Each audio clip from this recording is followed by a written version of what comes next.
Қытай сарапшылары Қазақстандағы саяси реформаны орталық Азияда тіпті посткеңістік елдерде теңдесі жоқ құбылысқа теңеді.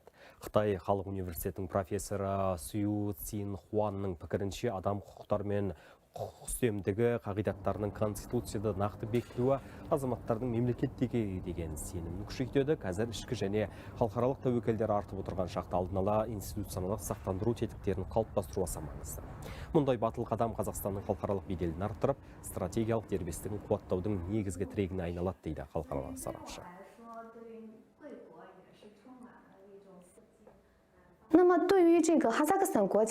ойымша, бұл реформалардың Қазақстанның саяси дамуы үшін маңызы мемлекеттік басқару моделін институционалдық, құқықтық және әлеуметтік тұрғыдан анағұрлым инклюзивті әрі әділетті заманауи жүйеге көшіруінде. Бұл экономикалық трансформацияға, қоғамның әртараптануына және ұзақ мерзімді тұрақтылыққа берік негіз болады. Жаһандану кезеңінде белгісіздік пен тәуекелдер артқан жағдайда алдын ала институционалдық сақтандыру тетіктерін қалыптастыру аса маңызды.